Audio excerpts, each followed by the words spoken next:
Há filmes que marcam época, não é verdade? Bem, em 1984 houve um que fez mais do que isso.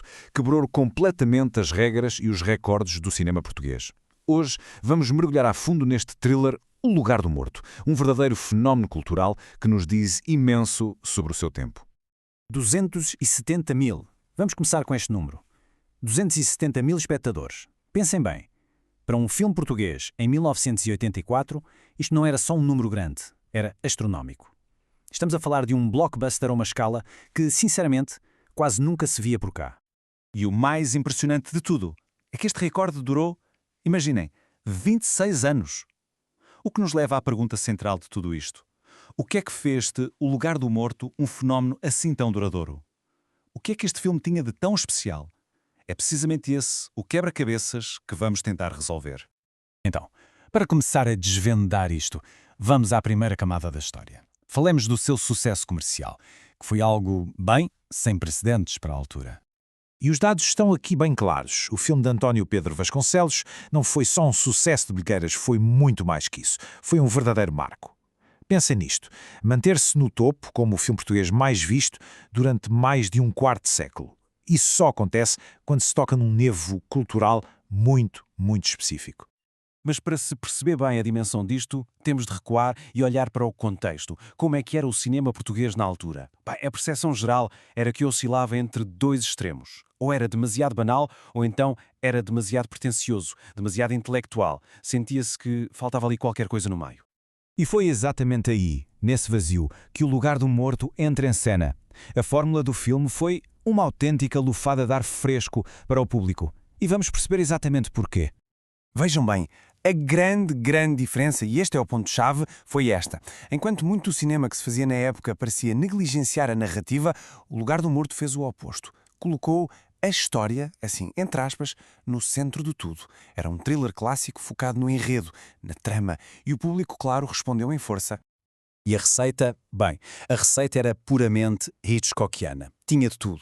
Encontros que parecem obra do acaso, coincidências que ninguém consegue explicar, aquela ambiguidade erótica sempre no ar, uma morte misteriosa, basicamente todos os ingredientes de um policial clássico, feito e pensado para nos prender à cadeira do início ao fim. Mas atenção, o filme não era só uma cópia de uma fórmula que vinha de fora. E aqui, se calhar, está a sua maior genialidade. Aquela fusão brilhante entre o glamour de Hollywood e uma realidade que era inconfundivelmente nossa, muito portuguesa. Pensem na estrutura, na base da história. É puro cinema noir americano.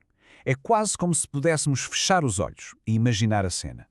Temos lá todos os elementos clássicos. A misteriosa femme fatal, claro, uma fuga impulsiva num Citroën DS, que carro icónico, um caso amoroso perigoso e, como não podia deixar de ser, o protagonista jornalista, aquele típico lobo solitário. Tudo isto respira cinema americano. Mas este é o mais que faz toda a diferença. É aqui que reside a identidade do filme. Todo este glamour, todo este ambiente de Hollywood está assente num cenário que é nosso, que é inconfundivelmente português. E este detalhe é simplesmente perfeito para ilustrar isso. A citação fala em pregos como mostarda, savora, comidos à pressa no balcão do café. Quer dizer, há algo mais nosso? São estes pequenos toques de realidade, de familiaridade, que encoram a fantasia e a tornam credível e próxima para quem estava a ver. Ok, já vimos o sucesso, já vimos a fórmula. Agora vamos mergulhar um pouco mais fundo. Vamos àquela camada mais subtil do filme, onde se esconde o verdadeiro motor de toda a trama. E isso leva-nos a uma pergunta. Qual é, afinal, o verdadeiro mistério de O Lugar do Morto? Será que é só descobrir quem matou quem? A resposta, como se pode imaginar, é um bocadinho mais complexa do que isso. Para percebermos isto, é útil conhecer um conceito clássico do cinema, o MacGuffin. É um termo que o Hitchcock adorava usar. Basicamente, é um objeto ou um objetivo que o protagonista persegue, mas que, na verdade, é só uma desculpa, um pretexto para a verdadeira história se desenrolar. Pois bem, em Um Lugar do Morto, o MacGuffin é precisamente a investigação do homicídio. A verdadeira investigação, o verdadeiro quebra-cabeças, não é o morto, é ela. É a Ana Mónica. E a pista principal para a tentar decifrar é algo tão subtil, tão efêmero, como o perfume dela. E sobre isso, reparem só neste diálogo, que é absolutamente genial. Mage Noir não é provavelmente o perfume mais indicado para quem tem o hábito de desaparecer bruscamente. No domínio da desaparição súbita, creio que ainda não se inventou nada como Chanel 19. Isto é muito mais do que uma fala inteligente. É a chave de todo o jogo psicológico que se está a passar ali. Muito bem, para terminar, vamos olhar para o legado do filme. O que é que ficou? Vamos tentar ter uma perspectiva equilibrada, olhando para os feitos, mas também para algumas das críticas que foi recebendo ao longo do tempo. Então, o que é que se destacava? Bem, os pontos fortes eram claros. Um ritmo diferente, pouco comum para o cinema português da altura, uma grande naturalidade dos atores e uma atmosfera muito, muito poderosa.